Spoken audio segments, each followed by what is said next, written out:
Es hora de erradicar la desinformación y las falsas narrativas. Defendemos el buen periodismo que la ciudadanía ha buscado con tanta urgencia. Defendemos la verdad con periodismo. Somos La Defensa. Esta es la forma en la que el señor Aquiles Álvarez paga los favores por presentar una denuncia que lo único que quieren es vender humo. Pero nosotros como bancada de ADN nos vamos a mantener siempre respetuosos a la independencia de poderes. Y será la Fiscalía General del Estado y la Justicia quienes se encarguen de los casos. El ministro de Economía de Daniel Noboa, el 7 de enero de este año, dijo que tenía nostalgia de la máquina de emisión monetaria porque eso le permitiría pagar con ecuadólares, dijo el ministro de Noboa, a los servidores públicos. Clarísimamente nuestra organización ha dicho que ha defendido el dólar, yo mismo lo he hecho. Cuando yo fui ministro de Política Económica yo defendí el dólar. El gobierno del presidente Correa tuvo una asamblea constituyente que si hubiera querido cambiar el dólar lo hubiera hecho. De manera que lo que ustedes dicen es absolutamente falso. Nadie de nuestra organización ha dicho esto. Si pudiéramos viajar en el tiempo para conocer nuestro futuro, seguramente tendríamos una vida mucho mejor, porque no cometeríamos los errores que pueden resultarnos muy caros.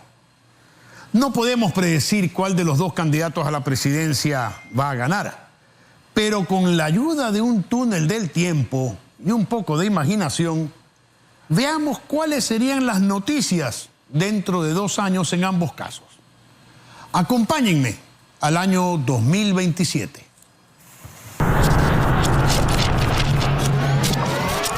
Muy buenos días, bienvenidos a este 28 de febrero, día especial, se cierra el mes, día de quincena previo a carnaval, la gente está emocionada. Y obviamente yo también muy emocionado de regresar aquí a la defensa, pues después de un periplo político, poder estar nuevamente conectados, haciendo análisis, conversando, evaluando lo que ha sucedido en las últimas semanas en el escenario político, analizar lo que pasó con las encuestas, revisar qué es lo que depara estos próximos días para este proceso electoral muy importante y obviamente informarlos de manera precisa, adecuada, obviamente con opiniones, cada uno tendrá la suya. Lo importante es que éstas sean basadas en hechos, en realidades o en percepciones por lo menos decentemente construidas y no con mala fe o con dolo. Así que muy buenos días, tenemos ha regresado también después de un periplo por procesos electorales. El señor Antonio Tramontana regresa acá a su casa. Bienvenido, don Antonio. Muy buenos días, hoy 28, este sí es mi casa, por eso regreso al origen, prácticamente un periodo sabático. Y este día 28 vamos a llamarlo el retorno de los brujos. Ah, muy bien. Yo le digo el oráculo de manera de broma, pero también en serio, ¿no? Porque de alguna manera antes de esta primera vuelta, muchas personas y muchas compañías encuestadoras que en otros casos fueron exitosas, y este va a ser el primer tema a tratar, vaticinaban que el presidente ganaba en primera vuelta. El presidente ganaba en primera vuelta. Ahí estaba Sedatos, estaba Comunicaliza, estaba el mismo Informe Confidencial, estaba Ipsos, con una diferencia de 15 puntos, la de Ipsos, que realmente muy amplio. O sea, esa diferencia parecía que habían encuestado, era en San Borondón, no sé dónde habían encuestado. Pero lo cierto es que fallaron las encuestas contra la realidad, o hay algo de fraude que ahora se ha puesto en esta semana muy intensamente esta discusión, ¿no? Lo ha traído el señor Guarderas a colación de que tiene miles de actas que demostrarían. ¿Qué es lo que pasó en las encuestas para que fallaran de esa manera, o usted cree que no fallaron, Antonio? A ver, siempre será un gusto pues, volver aquí. Y sobre todo, pues, el placer de estar frente al príncipe del cartón, el papel y la tinta, ¿verdad? Yo soy digital. Pero igual príncipe, el príncipe. Al frente suyo está el conde de Montecristo en su residencia. Pero solamente introducción para ponerle sabor a esto. A ver, esto es interesante porque hay documentos y hay entrevistas mías donde yo sostenía que segunda vuelta había. Contra todo pronóstico. Correcto, usted lo manifestó, eso me consta a mí, yo conversé con usted y usted nunca se movió de que había segunda vuelta. Segunda vuelta. Y los números también, hay dos documentos del 2 de febrero, dirigido uno porque parecía que tenía el estómago flojo el señor Benedetti, entonces un documento que da exactamente los datos, y hay otro del 8 de febrero que Oye, fue pero usted ha sido allá, o ya lo han... Yo digo que, más allá que creo que el señor Benedetti sí me aprecia, pero me mastica y no me traga, lo dije bien claro en el programa del señor Vera. Entonces, ¿a dónde es que voy? ¿Qué es lo que pasa con esto? Y usted ha citado una serie de compañías. La que más me sorprendió a mí, porque sé que son serios, y usted me la refirió porque en eso sí recuerdo, es Ipsos. Ipsos es lo non plus ultra, eso sí, en lo que se refiere a focus group, y consta en un documento mío que sí era válido y que se fijen en los focus group de eso.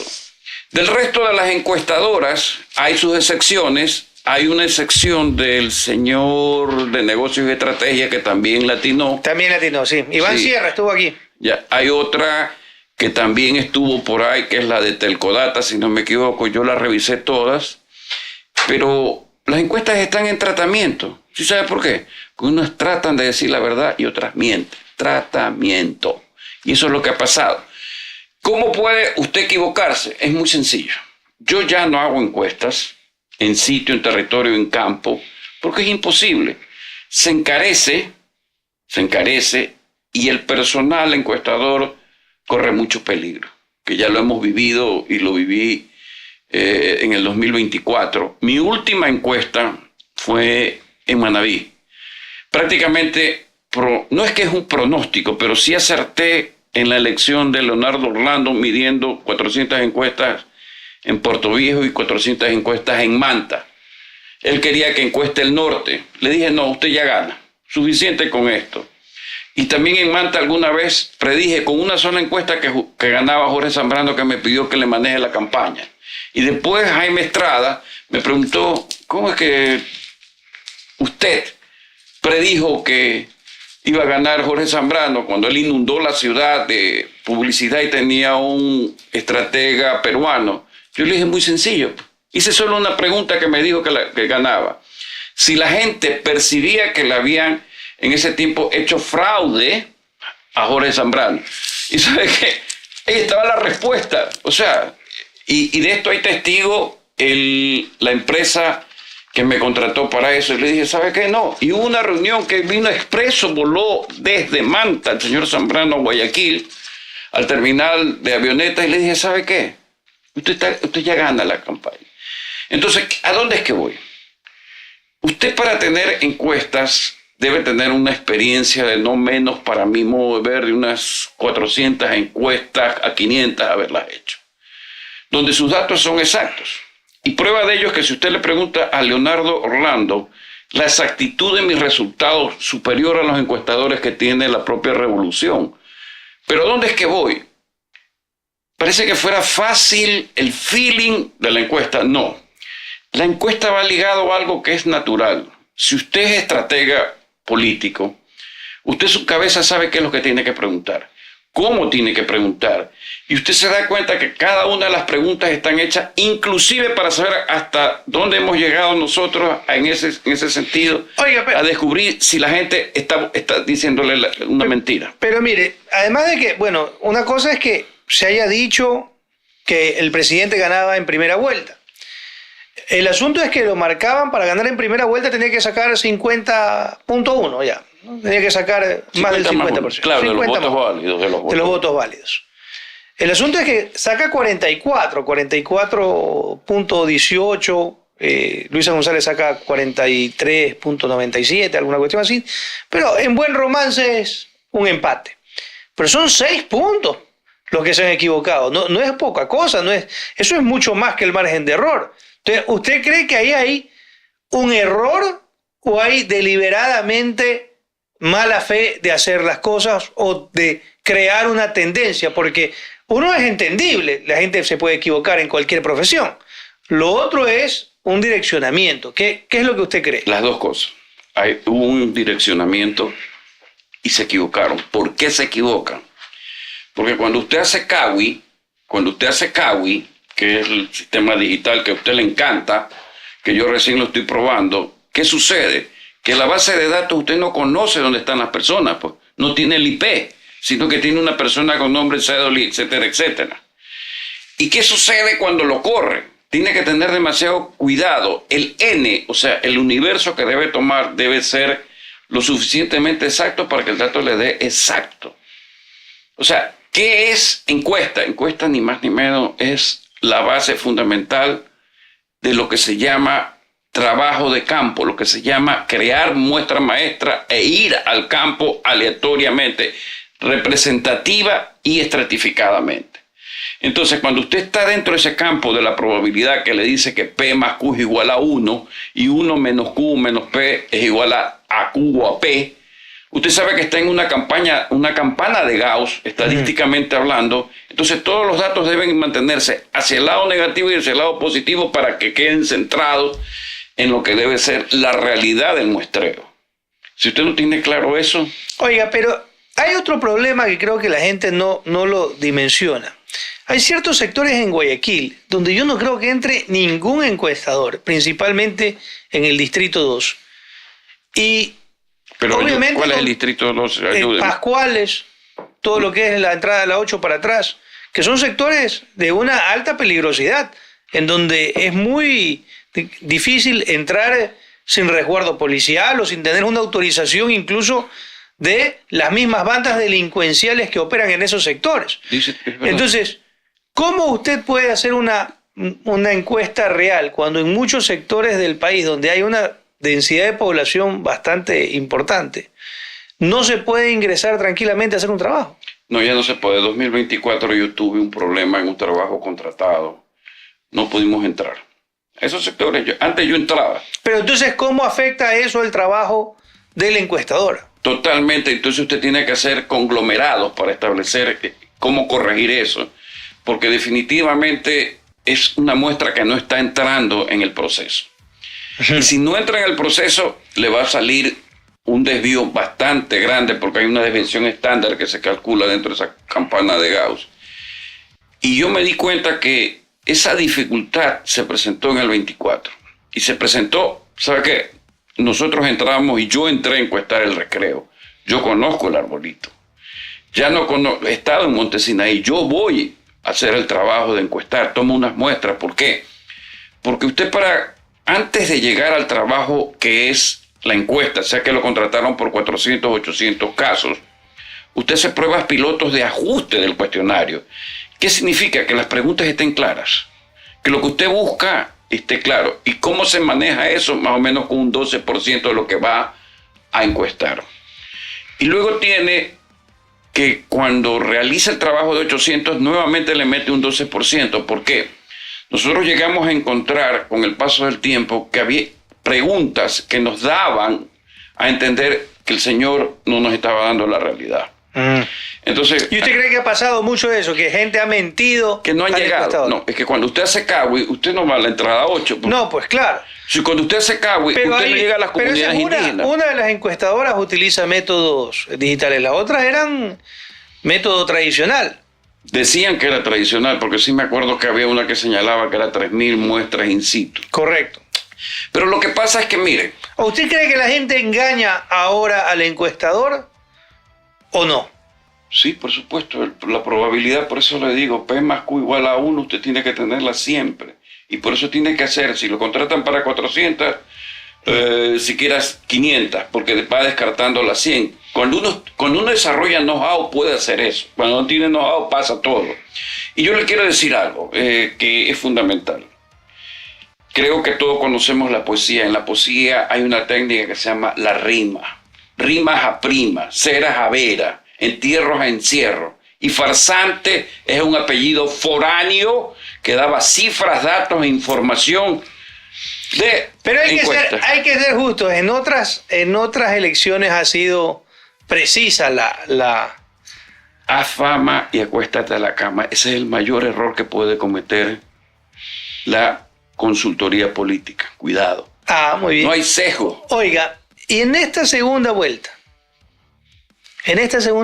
¿cuál debería de ser el tratamiento que hay que darle a estas encuestas? El proceso. No el tratamiento. Porque ya se equivocaron. O sea, ¿cómo permitir o cuál cree usted que debería ser la política del CNE con encuestadores que se fallan 6 puntos? O sea, que hay en el caso de Ipsos falló en 15 puntos.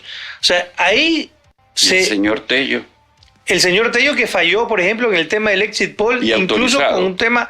Pero ahí no debería de existir algún tipo de control para que estas encuestadoras, que no han sido precisas ni siquiera dentro del margen de error, porque obviamente hay un margen de error, sean nuevamente habilitadas para participar en procesos electorales. Correcto. ¿O usted cree que debería? Estoy de acuerdo. Debería haber una tarjeta amarilla o un freno que no participen durante un periodo como tal. O sea, negado la participación. En eso hay que ser claro. Es como el exit poll, el exit poll, a ver, creo que cada persona lo juzga dependiendo de quién quiere que gane, ¿no? Porque hay mucha desconfianza aún en nuestro Consejo Nacional Electoral.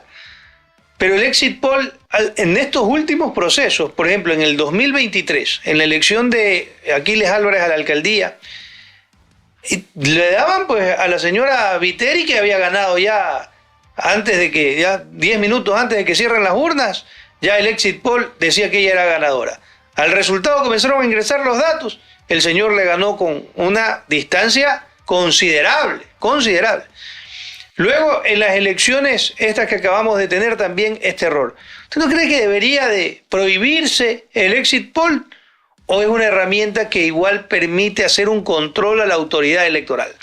Bueno, es una herramienta junto con el conteo rápido que permite votar datos certeros antes de contabilizar los votos en lo que se refiere a la Junta Receptora de Votos. Lo que pasa es que el exit poll tiene otra técnica diferente al de encuestas. Es a boca de urna. Y si usted no, la muestra maestra no la hace adecuadamente, o sea, hay dos cosas que hay que tener en claro.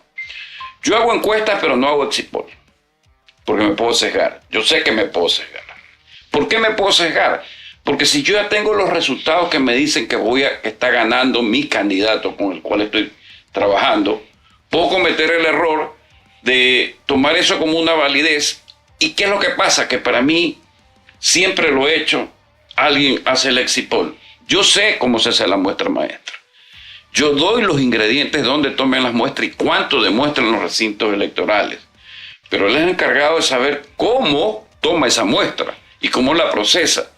Entonces, usted mínimo, dependiendo de cuál sea su resultado anterior a las encuestas al día de la votación, si es a nivel nacional presidencial, usted debe tomar mínimo entre 25 a 30 mil muestras, casos a boca de urna. Y está en el mínimo. Pero eso sale carísimo, me imagino. Claro que sale carísimo. Acuérdese el resultado que siempre daban los canales. Es un trabajo muy especializado y cuesta mucho. Pero incluso también en la época, en el 2017, también Sedatos creo que hizo el exit poll. Y falló. Y le daba la victoria al presidente, el expresidente Lasso, y al final del día perdió. Entonces, ¿no se vuelve esto un arma de manipulación de la opinión pública? Sí y no. A ver, ese caso es muy especial, porque ese caso yo lo viví en un cruce de información justamente con Jaime Nebot, allá en Mocolí Golf Club, en el que se llama el Clubcito, ni sé cuánto. Usted era parte de esa trinca en esa época. No tanto como la suya. No, yo no soy parte de ninguna trinca, No tanto como la suya, pero lo divertido era que le digo lo que pasó. Él y yo creo que Jaime es muy numérico. Entonces nos dimos cuenta que algo no estaba bien. Teníamos los datos preliminares.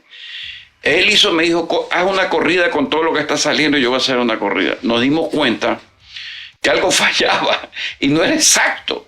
Y ese día, recuerde usted, que fue un día 19 de febrero, nunca me voy a olvidar, esa elección. Nunca me voy a olvidar, porque es un día en que nace la leyenda. Ya, nace la leyenda. Entonces, cuando nació... ¿Cuál leyenda? Viviente, nada más le digo. Ahí nació que la usted, no, pues ya... No, yo no digo usted ni nada. A ver, escúcheme. Nos dimos cuenta de qué pasaba. Al día siguiente convocamos a una rueda de prensa para decir lo que estaba pasando. Y gracias a la intervención de Jaime, se paró el conteo en Manaví, donde nos dábamos cuenta que los datos no eran consistentes. Esa es la verdad. Pero quien tenía que demostrar que tenía todas las actas era otra persona. Correcto.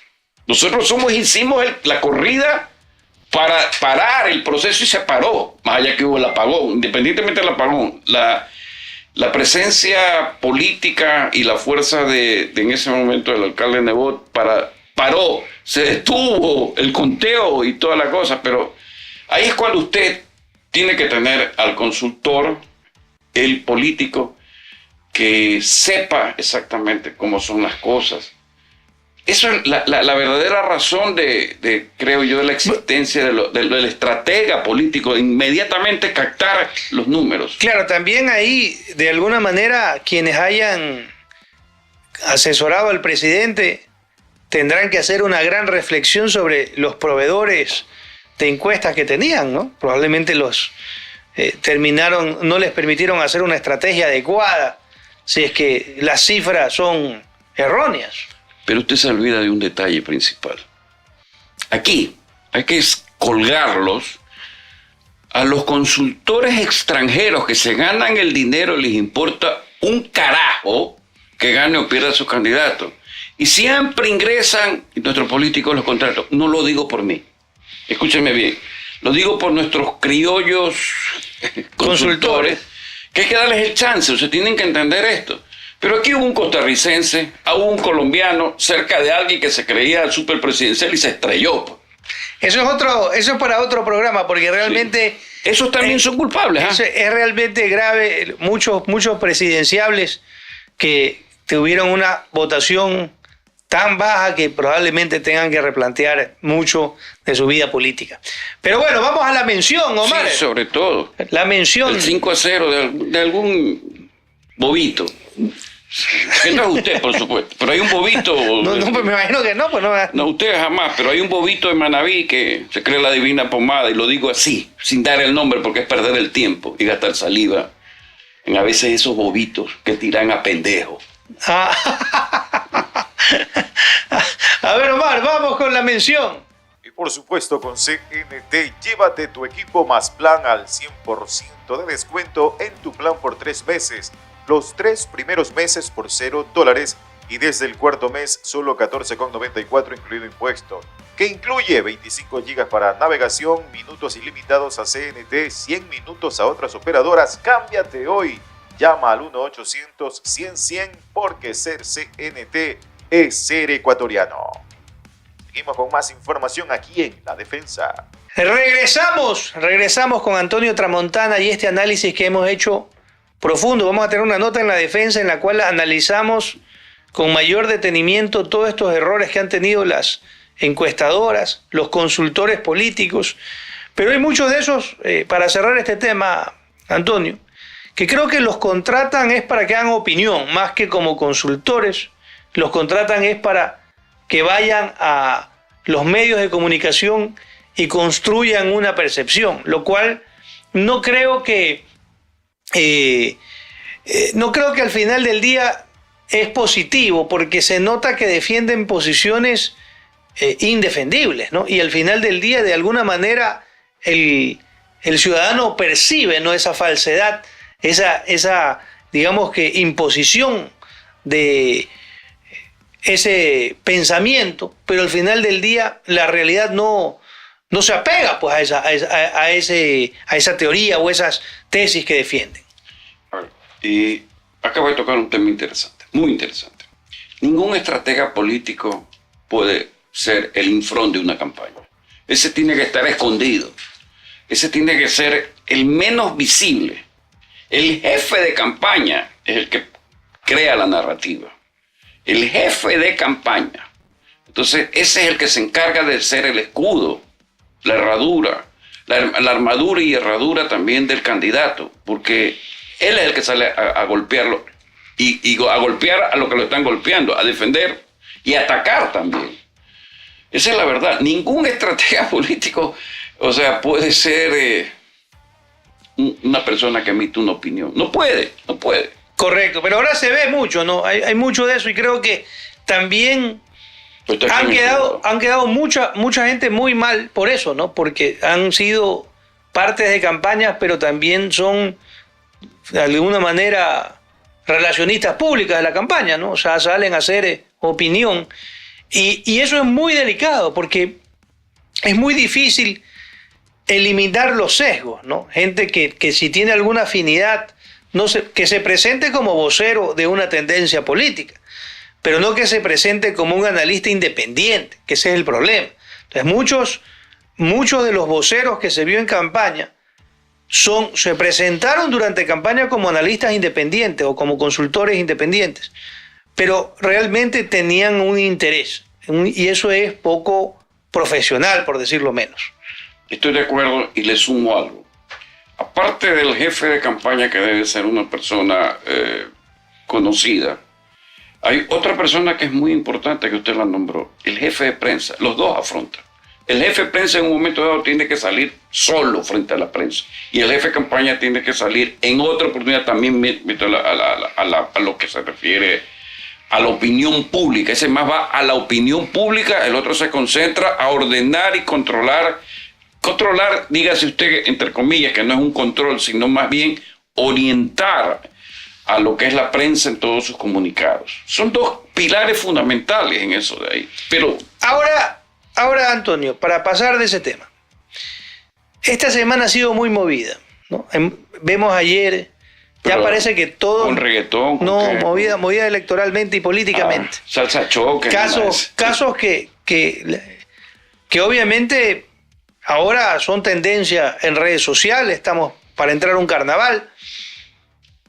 Caso Sacha, por ejemplo, la concesión de Sacha que supuestamente se va a dar en las próximas horas. El asunto de los chalecos, que también ha sido cuestionado. Allí hizo una rueda de prensa, para mí que la manejó bastante bien el ministro Lofredo, presentando estas pruebas, más allá de que la técnica requeriría otro tipo de circunstancias, pero dio la cara. Y aparentemente cumple. Vamos a ver, todavía eso hay mucha tela por cortar. Pero ya se ven que el gobierno, probablemente, o los afines al gobierno, no necesariamente tiene que ser esto concertado, uno no tiene la duda, pero sí los afines, ¿no? Como Rafael Cuesta ayer con este viaje al futuro. Este tipo de piezas comunicacionales, ¿usted cree que ayudan al gobierno o lo perjudican? Ve al futuro, como la película. Pero no lo vio el video. No estoy alcanzado a verlo, vi cuando llegué aquí medio, pero sí escuché, leí 7 opiniones de periodistas de peso que prácticamente lo hacían pedazos. O sea, hoy en día me doy cuenta sin ver el video que dura como 8 minutos que la cosa no estaba orientada. O sea, Volver al Futuro con Michael J. Fox no es él, pues, ¿verdad? No. O sea, ni remotamente, pues, ¿verdad? O sea, bueno, lo que hace es una suerte de ejercicio en la que dice que va hacia el 2027 a sentarse a ver las noticias, y resulta que las noticias, si es que gana la señora González, es que ya hay una nueva moneda, la delincuencia campea terriblemente, hay una nueva ley de comunicación.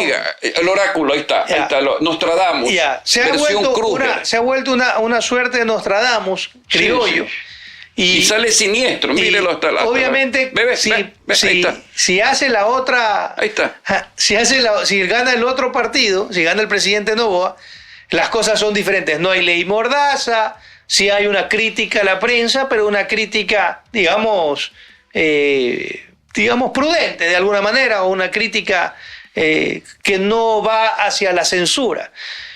Que hay, no hay apagones, y bueno, un país en franco desarrollo. Economista. Pero el problema aquí es, primero, este ejercicio de... Economista. Espérense un ratito para terminar la pregunta.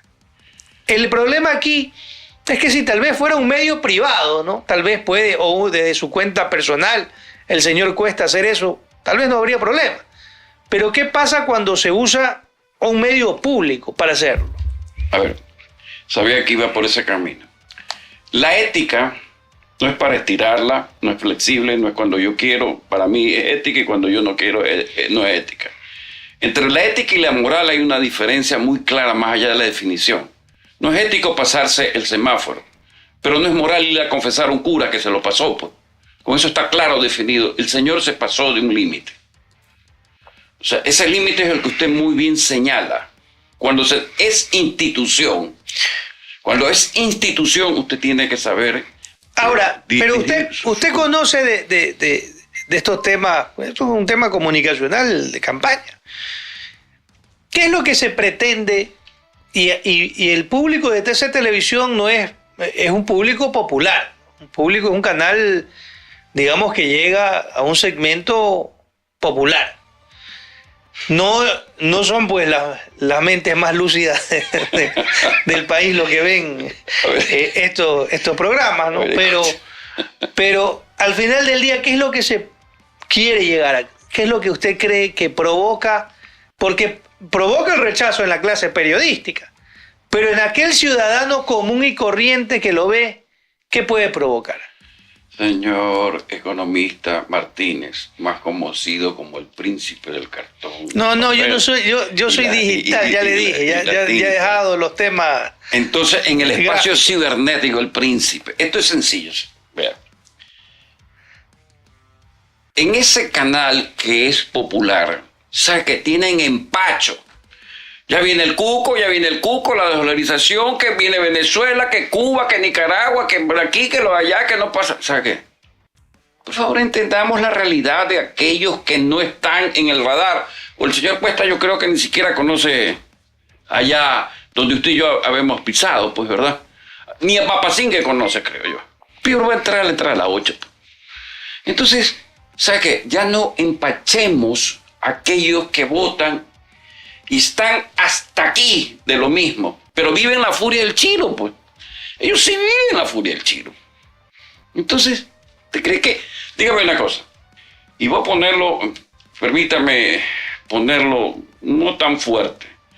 Aquel que no come un día, que está dentro de la furia del Chilo, ¿lo convence eso? ¿Cuál es la diferencia de comer un día, 2 días, que vengan acá a decirle que se van que es como Nicaragua? Pero bueno, la gente, claro, yo creo que... O sea, respetándole lo que es la olla. Ha funcionado de alguna manera en otros contextos. En la campaña de Lasso también era o nos hacemos Venezuela o nos vamos en rumbo al primer mundo. Resulta que Lasso nos dejó en caminos asentados, estamos en el tercer mundo de manera exacerbada, ¿no? Con los niveles de violencia. Pero se ha usado. Lasso es fracaso. Se ha usado, realmente coincido, fue un gobierno tan malo que tuvo que terminar antes de tiempo. Algún acierto tuvo en el tema de vacunación, hay que reconocerlo. Pero este tema de jugar con el miedo, ¿no? Porque a eso es lo que se está jugando, ¿no? El miedo que si es Venezuela, que si nos convertimos en Nicaragua, que si nos... ¿Funciona? ¿Funciona? ¿Funciona o no funciona? No funciona. Ya no funciona. ¿Usted cree que ya no funciona? Pero dígame una cosa. Si han ganado los últimos que han explotado eso. Han logrado ganar. ¿Y el empate que ha habido ahora qué? A ver, no se decía, el techo que tiene la revolución es 32. ¿Por qué sacó 44? Es que no funciona. Yo sí encuentro una respuesta. Que no la he dicho aquí, pero lo he dicho en otros medios. Muy sencillo. O sea, se olvidaron que tenían un prefecto en la provincia de Manabí con unos alcaldes en ciertos cantones. Se olvidaron que tenían un prefecto en Pichincha y un alcalde en Quito con... Prefecta en Pichincha. La prefecta. Y se olvidaron que prefecto en Guayaquil... en el Azuay. Prefecto en el Azuay. Pero se olvidaron que en Guayaquil y Guaya ellos tienen más los alcaldes de los restos de cantones. Pues entonces hay una maquinaria frente a la maquinaria gubernamental. Ahora quiere decir que no funciona la gubernamental. Es sencillo hacer la comparación de cifras. Ahora, estos temas, ¿no? Vender este miedo, que probablemente ha sido... No podríamos decir si fue en coordinación con SECOM, eso no se sabe. Probablemente fue algo de invención propia del señor Cuesta. Usted lo sabe, hay 12 millones de inversión de la SECOM. Ya, eso sí, claro. Usted lo sabe. Nosotros lo hemos publicado aquí. Lo hemos publicado. Pero este tema, más lo que sucedió ayer con la vicepresidenta, el TCE ya sancionándola, no habla de destitución, pero sí les quita los derechos políticos. Hay que ver qué al final del día sucede con eso. Todavía falta una fase de apelación. Está el tema de la pugna con el alcalde. O sea, todos estos elementos de conflicto, ¿no? Uno ve conflicto o noticias y aspectos negativos por todos lados. Inestabilidad y riñas con el alcalde de Guayaquil, inestabilidad, riña con la vicepresidenta, con lo que se vende desde los medios públicos. O sea, esta negatividad ¿les sirve a la campaña de gobierno? ¿O debería de cambiar la estrategia hacia un tema más de esperanza, más de ilusión, más de fomentar algo positivo, algo optimista para el país? El señor estudió el actual mandatario en George Washington University, con la lumbrera del mercadeo político. Él sabe lo que tiene que hacer. Sí, pero no le puedo preguntar a él, le pregunto a usted. Yo no le puedo responder porque soy criollo, más allá que alguna vez di clases de investigación de mercado con George Washington, que me aprobaron que diera clases. Pero le voy a decir algo. Y se me escapó alguien en lo anterior que daba opinión y que usted lo sacó al frente. Matusalén, el creador de la Biblia política, que pasó por aquí. Matusalén. Entonces, ¿Cuál ahí, es Matusalén? el que pasó por aquí, que estaba en la capital de la República, que tenía un contrato con el gobierno y salía a frentear y ponía los Twitter y que sí, que la comunicaliza, dice Matusalén, bien claro. Yo soy claro, como usted sabe que la primera vez que se me quiso cargar lo paré a raya aquí. Entonces, las cosas son... Te ha venido agresivo también, No, en ese tema. no es agresividad, por favor. Ya viene el feriado, tiene que... No. A la gente le gusta lo picante, la sal y la pimienta. Entonces, Pero bueno, Matusalén, ¿cuál es Matusalén? Pues dígame. ya pasó por aquí. Oye, da pena pues hasta nombrarlo. Usted lo desembarcaró. Un periodista de la sierra que trabaja con ustedes, ya. Ok, Matusalén pasó con el señor Vera y también le dije, caramba. O sea, y mire la estrellada. Bueno, ha sido... Escribe en un medio digital también. Ahí sí. Usted va en eso de ahí. Pero usted me hace una pregunta que es bastante... hay mucha extensión. Todo lo que se ve para inducir a lo que se refiere a una campaña electoral, que tiene 3 fases, por favor. Esta campaña que arranca el 10 de febrero tiene 3 campañas en una. La primera campaña, que es de crear condiciones para que el electorado vea las condiciones, repito, de vida que le va a dar el candidato con propuestas reales. Esa comienza desde el 10 de febrero y termina el 23 de marzo en el debate. En el debate, uno de los dos debe llegar con una, más o menos, entre 5 a 7% de intención de voto, ganándole el uno al otro, con más o menos 1.5 de margen de error. Por cualquier cosa, sí esté ganando, porque puede en ese momento perder. La segunda campaña, ¿cuál cree que es? La que se da después del debate, donde el que queda mal en el debate ¿Usted tenga cree que que el reponer. debate podría ser la pieza Lo he terminante? dicho toda la vida lo sostengo. Porque usted puede de la noche a la mañana crear una improvisación que logra lo que logró Andrea González Nader. ¿Ya? De la noche a la mañana usted, caramba, brilla. Entonces yo sí creo en el debate. ¿Por qué? Porque profesionalmente, técnicamente, usted tiene que exponer todo, tiene que ser rápido, ágil. Y del debate anterior, o sea, el primer debate, el debate de la primera vuelta del 2023, el presidente hizo, digamos, una exposición en la cual él destacó, ¿no verdad? Eso fue lo que le permitió sobresalir y obviamente luego catapultarse a la presidencia. Pero la elección de la segunda, el debate de la segunda vuelta, ¿cómo lo vio usted entre él y Luisa? ¿A quién se lo vio más sólido? A él, porque venía con una tendencia en el alza. Entonces comenzó a ir suave. Pero ya no va a ser lo mismo. Totalmente cambiado. ¿Por qué? Porque son otras las condiciones, porque no sabemos quién llegue primero y quién llegue segundo. Ella, si no me equivoco... Ella llegó primera en la elección pasada. Llegó primera y el segundo. Ahora yo creo que no sé cuál de los dos pueda estar... El bagaje del gobierno también, ¿no? Sí. Hay un cargamontón para el uno y hay un cargamontón para el otro, pero hay que saberlo preparar y sea una preparación que más discursiva es mucho más técnica. O sea que hay una técnica para eso, pero no la vamos a mencionar. Allá sí le enseñaron a George Washington University, porque uno la va aprendiendo con el paso del tiempo, porque a mí no me la enseñaron.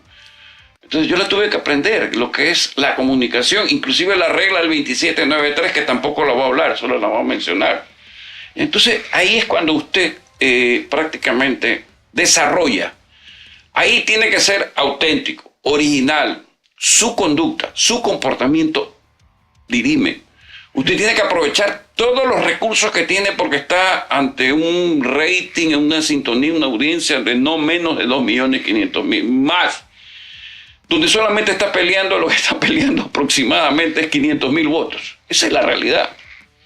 Claro, la diferencia van a ser 105 puntos.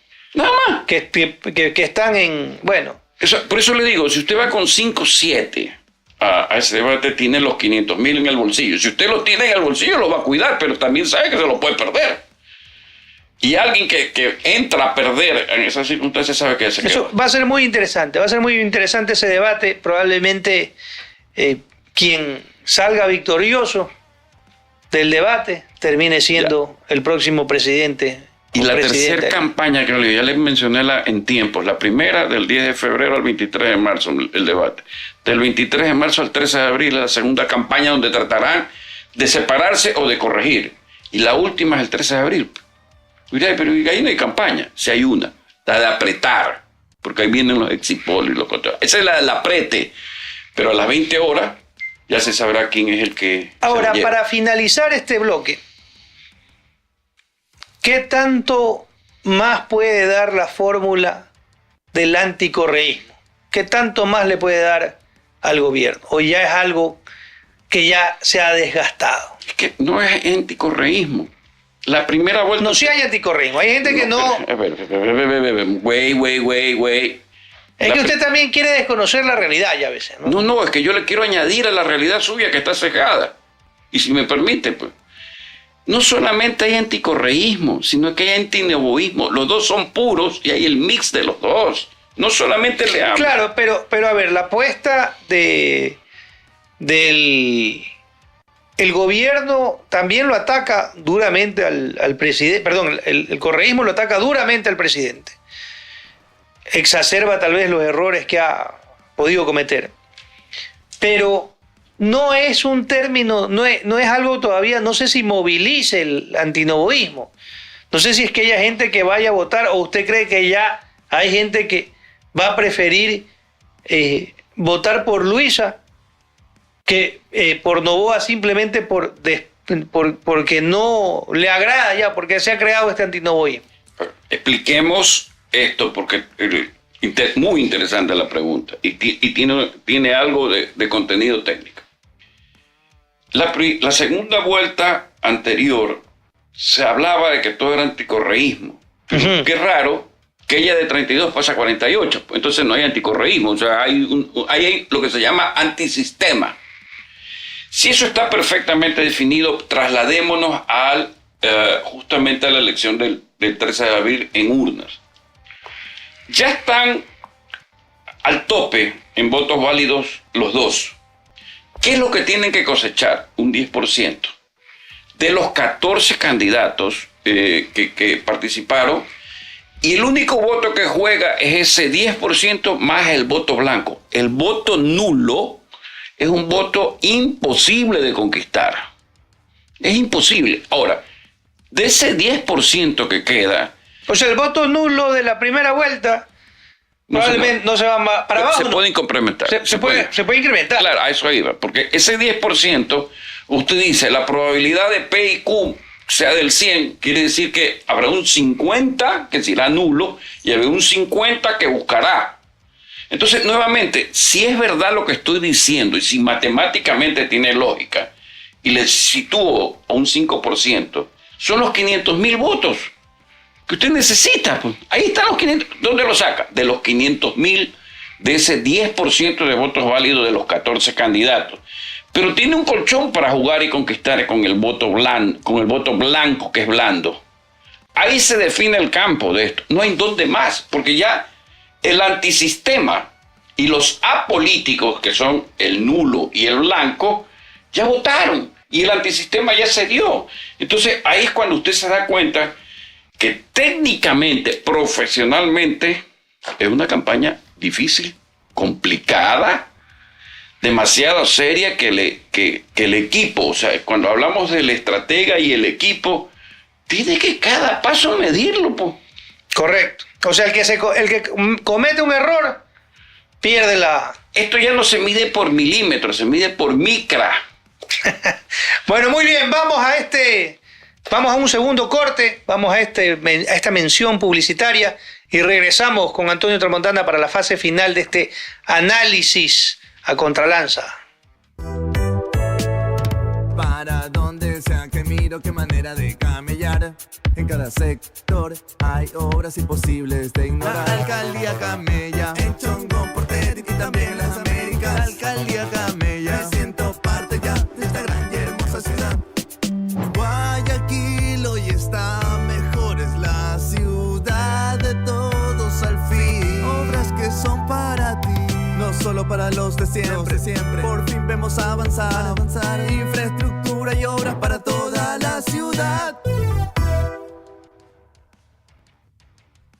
Familia, continuamos. La mejor conexión está en CNT. Disfruta de fibra óptica Go con 300 Mbps y conexión 1x1 para navegar sin interrupciones. Precio promocional 12,70 más impuestos. Precio final por 8 meses 14,61. Incluye sin costo adicional telefonía fija, CNT Play, control parental y antivirus por 3 meses. Cámbiate a la mejor conexión porque ser CNT es ser ecuatoriano. Muy bien, regresamos a esta fase final de análisis a contralanza, análisis de la coyuntura política. Nos hemos concentrado hoy en el tema electoral con Antonio Tramontana. Antonio. Yes. Nos vamos a un feriado largo, la gente en el feriado, si anda chira, si no le pagan hoy, va a pasar terrible. Si cobra hoy, se va contenta. En todo caso, la gente no quiere saber mucho de política durante los feriados. Ni hay que costar, porque ¿sabe qué es? La gente se cabrea. Cabrea. Pero ahora, viene, ¿qué nos espera la próxima semana? ¿No? La próxima semana, regresando del feriado, van a haber algunos temas que pueden determinar el futuro político local, el futuro político nacional.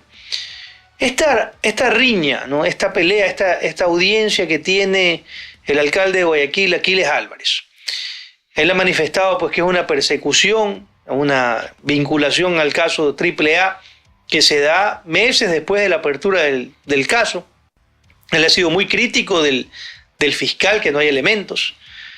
Pero, ¿qué pasaría si mañana en esa audiencia se termina de vincular al alcalde, se le dicta alguna medida de prohibición de salida del país, alguna medida no prisión preventiva? Eso creo que no cabe en este caso y sería extralimitarse. Pero, ¿cómo afecta esto a la campaña política nacional? A ver, no creo que los tiempos den para la gravedad del tema, pero sí son cargamontón para el alcalde, que de paso ni lo conozco ni físicamente, ni le he dado la mano, ni nunca lo he visto, por si acaso. Sí me doy cuenta que el alcalde de Guayaquil tiene una gracia muy especial con sus X, que son los Twitter, y comunica de una manera que en su momento tal vez a él no le guste lo que le voy a decir, pero se trata de dar una opinión lo más sensata posible. Es la versión millennial de Abdalá en Twitter, en comunicación. Bueno, no diría que Abdalá, pero no, sí. pero Abdalá chispa, Abdalá como claro, chispa. Sí. Eso, no estamos hablando, o sea, él tiene una gracia muy especial. Me da la impresión de que explota, se quema, va al infierno, manda al infierno a todo el mundo, pero al final... Pero se lo ve recursivo el alcalde, es muy supuesto, chispa con su... Es chispa, es como la Coca-Cola, es la chispa. O sea, seamos sinceros, porque uno cuando analiza, ¿qué es lo que analiza en el político? La capacidad de ser original. O sea, él es auténtico y es original, porque tiene rapidez en todo. Entonces dice, este pana se maneja de una manera que más creo que millennial, creo que es generación X, se maneja de una forma. Ahora, evidentemente que le han hecho carga un montón. Fíjese cómo es el carga montón. Garrote al uno y flores a la lady del malecón. Los dos están en el malecón. Pero a él como que le tienen un especial cariño, llamémoslo así, porque prácticamente tuvo un problema, si no me equivoco, con un asambleísta. Claro, además de que tiene ese tema con el asambleísta Jaramillo, ha tenido esa denuncia en el TCE, que nuevamente ahí anunció que le pongan, que le va a reclamar por el acróstico famoso de Niña Vaga. Entonces, ¿sabe qué le falta? Yo creo que particularmente al guayaquileño le gusta un poco esa frontalidad, ¿no? Al guayaquileño... Sal, pimienta y ají. Pero, por ejemplo, al presidente esta riña, esta pelea, ¿le favorece o le resta, le afecta? Ni lo uno ni lo otro, más bien se ve como, se siente, se saborea como una venganza especial. O sea, aquella frase de que, cuidado, que yo soy el mal enemigo, la está poniendo en práctica, pero no sé la razón de la enemistad. Pero aquí la polarización, por ejemplo, en época del correísmo fuerte, nunca se vio una animosidad a ese nivel entre Correa y el alcalde Nebot. Nunca se vio... Sí, lo que le falta, le voy a decir qué es lo que le falta. El día que movilice y tenga poder de convocatoria en calles, ahí lo van a respetar. Eso lo viví yo con el alcalde Nebot. 3 de esas manifestaciones, bien puestas, bien colocadas. ¿Sabe qué? El estate quieto. Eso es lo que faltaría como para aguantar un poco esta arremetida, digamos. Para demostrar, en este gallinero yo canto como gallo. Ahora, que otra cosa, cada uno se sienta gallo hermoso, es otra cosa. Pero alguien tiene que cantar en su gallinero y hacerse sentir. Es que es la realidad de la política.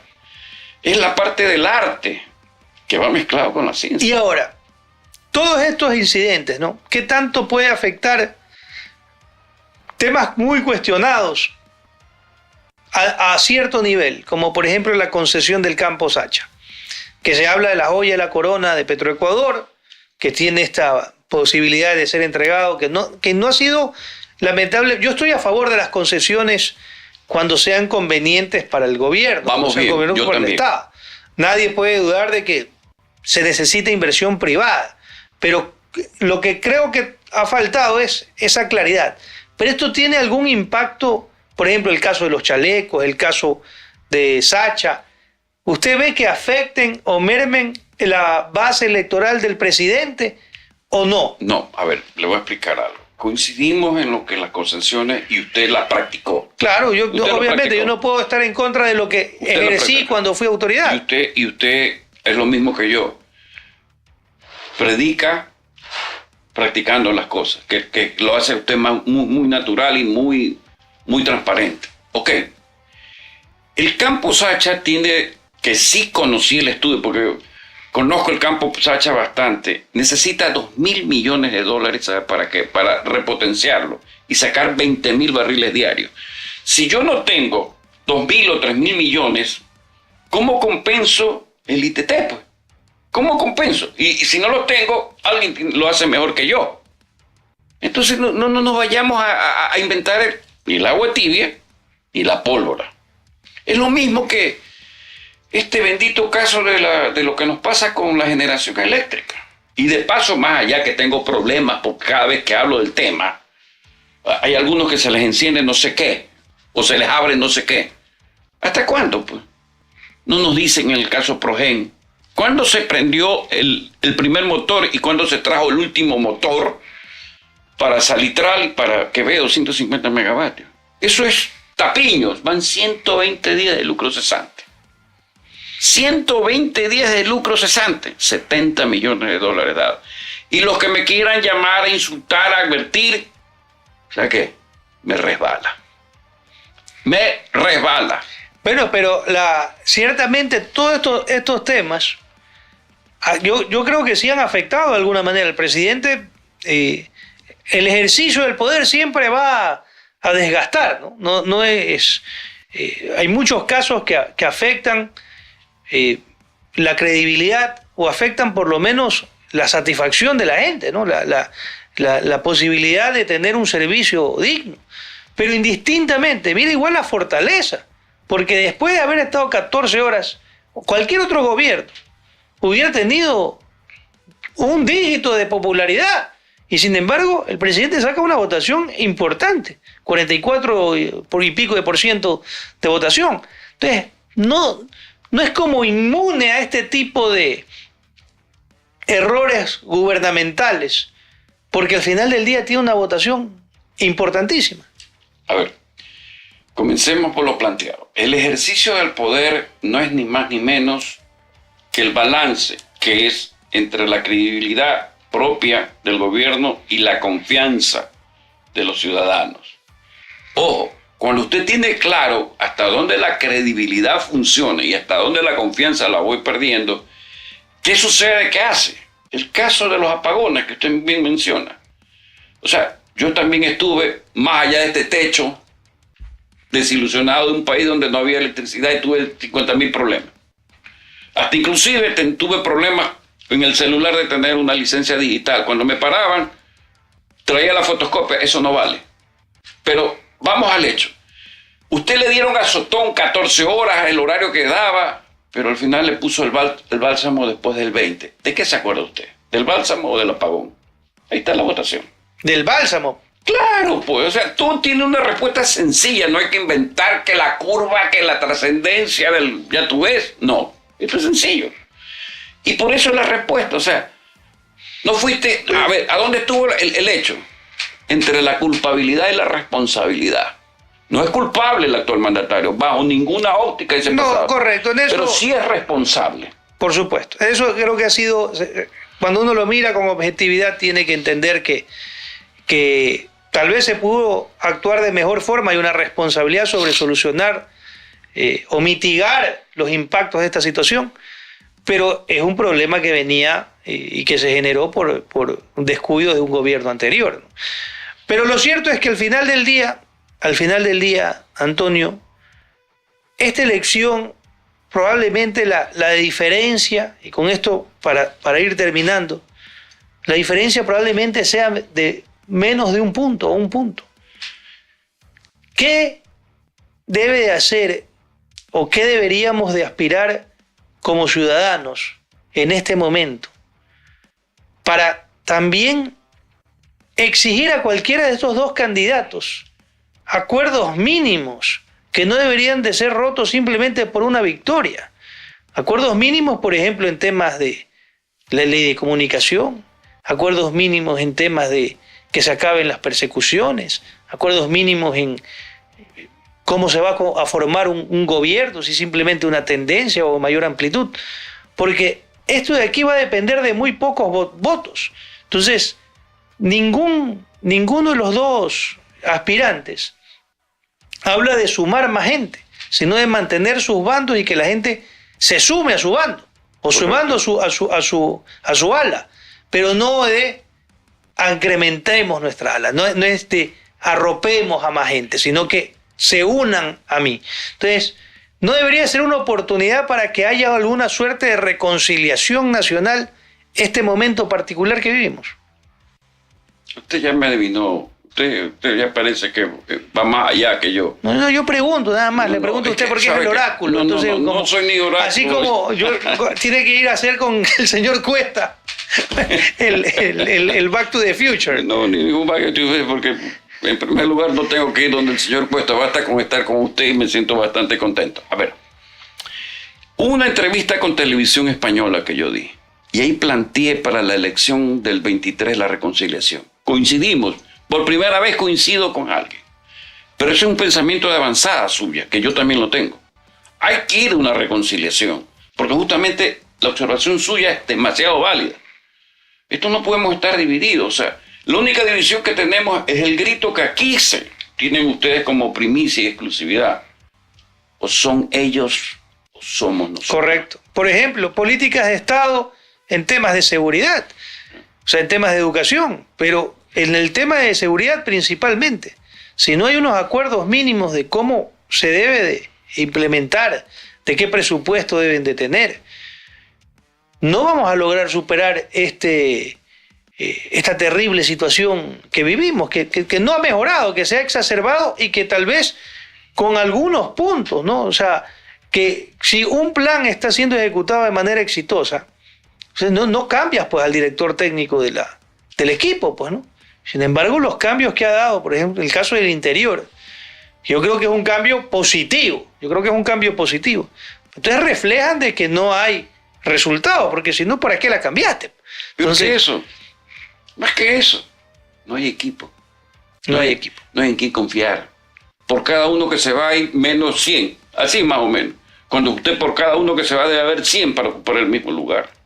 Entonces usted se da cuenta, bueno, ¿qué es esto? Pues, o sea, esto no es únicamente mi grupito, más allá que son mis amigos. Evidentemente que así se gobierna, pues no se va a gobernar con el... A veces es bueno gobernar con el enemigo, en ciertos casos de origen social. Eso sí lo comparto. Correcto. Así no sé su tendencia. Ahora, para cerrar, usted que es el oráculo, Y usted que es el príncipe. Entonces, el príncipe consulta al oráculo. Se atreve a decir, no quién va a ganar, ¿no? Porque eso sería, no queremos ni siquiera ser tendenciosos en eso. No, ni yo le voy a contestar. Pero se atreve a decir una diferencia. A ver, coincido... O sea, más o menos 2 puntos, 1 punto. A ver, coincido con usted en la parte de que al final, 20 horas, imagino yo, 20 horas del día 13 de abril, ahí va a estar entre 1 y 2. Y tal vez 1. 1. Sí, tal vez 1. Salvo el caso, que se estrelle uno de los dos. O que hay un acontecimiento como lo hubo en aquella elección donde el caso del señor Villavicencio precipitó y esfumó. Yo creo que en esta parte los dos finalistas, los dos postulantes, los dos punteros, ya superaron esa parte, ese estilo de huevo sin sal, pues. O sea, es un huevo, es otro tipo de situación, más bien es un omelette que se está cocinando, o sea, con cierta forma, y yo no niego que más allá que el mandatario es el único que sabe cuál es la realidad del país en seguridad y económica, yo también creo que, fíjese usted, que esto de la Revolución Ciudadana tiene un pasado que un poco deja sus dudas en cuanto a una serie de cosas que están sentenciadas. Un pasado escabroso y horroroso. Escabroso, y usted dice, y todavía hay una cola en la parte judicial, pero tremenda, que se está ventilando, ya me está hasta sin marchar en los que más, ahora falta purga. Ese es el que... Créame que para mí era el más sabroso. Así por temas personales. No, por temas personales, porque sabe que al final del camino, más allá de tema personal, es que más hay, pues. ¿Me explico? ¿Hasta dónde se llega? Pero mire, por ejemplo, en ese tema, indistintamente, ninguno de los dos candidatos todavía plantea una reforma al sistema judicial. Y entonces, si se quiere hacer... digamos, yo no creo en estos reseteos de una nueva constituyente. Yo creo que le cuestan mucho al país y crea mucha incertidumbre. Pero es una constitución que no va a tener, que no tiene ni 20 años todavía. O sea, y que obviamente con ciertas reformas puede mejorarse. Pero hay temas como lo que sucede, la corrupción que ha sido demostrada en el sistema judicial, que no se trata a profundidad por ninguno de los dos candidatos. No se lo trató tampoco con profundidad en la primera vuelta. Entonces yo creo que ahorita es el momento en que, más allá de exposiciones sobre el pasado, se hagan exposiciones sobre el futuro. Pero aclare, no como el señor Cuesta. No como el señor Cuesta, obviamente, porque eso él está pintando una realidad que no la podemos saber. Pero lo que sí debemos exigirle a los candidatos es cómo se va a atender de manera precisa los problemas que estamos viviendo el presidente probablemente desde el ejercicio del poder y la señora González externamente, pero obviamente con planes concretos, decir qué es lo que va a sostener, qué es lo que va a eliminar, qué es lo que va a cambiar si es que llegase. Y el presidente también, hacer alguna suerte de retroalimentación de lo que ha pasado en este primer año y algo de gobierno, y que pueda intentar cambiar el curso en aquellas cosas que no han funcionado. Pero si no hay una propuesta a futuro, si nadie habla de cómo se van a solucionar los problemas, sino que simplemente estamos hablando de que si desdolarizan, que si no desdolarizan, con cuentos y con digamos, riñas y pugnas, entonces la discusión de la solución nunca se da. Coincido con usted total y completamente, lo respaldo. Y le voy a decir algo que un poco resume lo bien planteado, que lo felicito. Poder ejecutivo cuestionado. Poder, que puedo decirlo legislativo, que es asamblea, recontra cuestionado. Poder judicial, hay una podredumbre. CP, CS, ni sé cuánto, pero no sé si es repugnante lo que se ve. No lo sé, no lo quiero calificar. Pero ¿sabe qué función de los 5 poderes del Estado, donde se llega a descubrir algo chueco, tira abajo. Y créame que estaríamos en el estado fallido el día que usted me hizo una pregunta, se descubre un fraude en el Consejo Nacional Electoral. Estamos al borde de que esto estalle. O sea, hay una responsabilidad impresionante, histórica, de los miembros del CNE para darle algo de credibilidad y certidumbre sobre el proceso electoral, porque correcto. Los actores, y creo que no han tenido la vehemencia, por ejemplo, para salir simplemente con comunicados. Deberían de ser mucho más contundentes para defender sus resultados, porque de lo contrario, esto podría generar hasta un caos social si es que no hay confianza en el resultado. O sea, podría generar un malestar social muy grave, y eso es lo que deberíamos de intentar prevenir, pero veo todavía una posición bastante tibia de las autoridades del Consejo Nacional Electoral. Yo ni quiero pensar, o sea, yo prefiero pensar desde qué punto de vista, que para probar un fraude se necesita científicamente demostrar y con pruebas fehacientes. Claro, no se puede ser tan ligero pues. en las opiniones, y eso es lo que también debe de haber una profunda reflexión por parte de los medios de comunicación. ¿A quién se le da espacio para que exponga qué? Porque hablar de un fraude electoral es extremadamente delicado, debe de ser probado con muchísima contundencia. De lo contrario es simplemente abonar al caos y a la desinformación. Entonces no es libertad de expresión cubrir toda ligereza que se diga. Correcto. La verdad, si el señor la quiere decir, nadie se lo puede prohibir. Pero otra cosa es que los medios tradicionales y los medios digitales recojan cada ligereza que puede decir un individuo por más alto puesto en el que esté. El trabajo es cuestionar y analizar que si lo que dice tiene algún sustento, y si no lo tiene, entonces no se debería de reproducir, porque abonamos es al caos social y no a una crítica o a una demanda justa y sustentada, sino simplemente al escándalo. Y sobre todo, ya hemos tenido varias crisis. Vivimos un caos. Lo último que nos falta para hacer el Estado fallido, que lo sostuve aquí, es que venga la anarquía. Correcto. Y ahí el Estado se disuelve. O sea, prácticamente en una anarquía alguien tiene que poner orden, control, autoridad, imperio de la ley, porque tenemos que institucionalizar al país. Eso es. Para poder tener, ¿qué cosa? Habiendo citado los 5 elementos.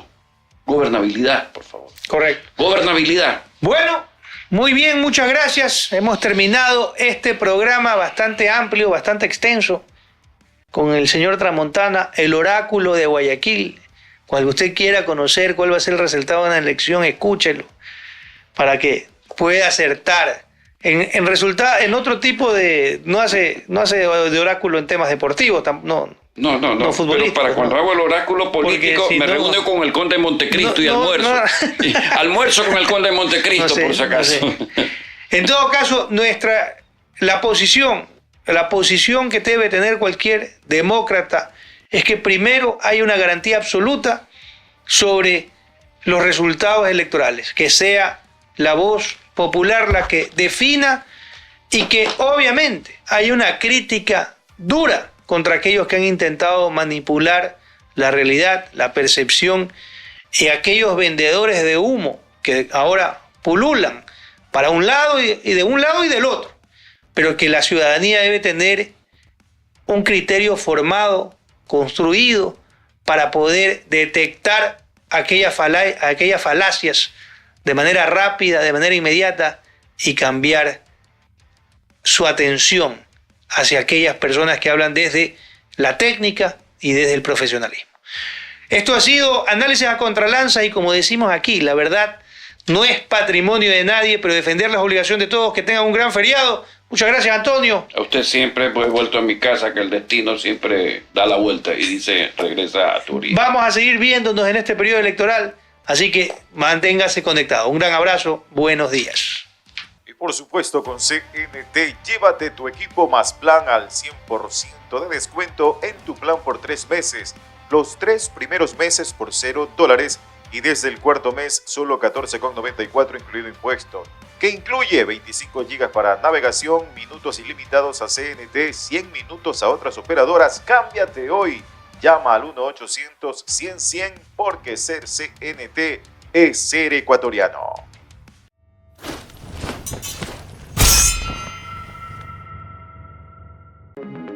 Nacidos para defender la verdad, con periodismo de rigor, precisión y veracidad. Un canal digital de análisis y crítica, con investigación de alta rigurosidad y una narrativa audiovisual moderna para llevarlos más allá de la noticia y acercarlos a la realidad. Es hora de erradicar la desinformación y las falsas narrativas. Defendemos el buen periodismo que la ciudadanía ha buscado con tanta urgencia. Defendemos la verdad con periodismo. Somos La Defensa.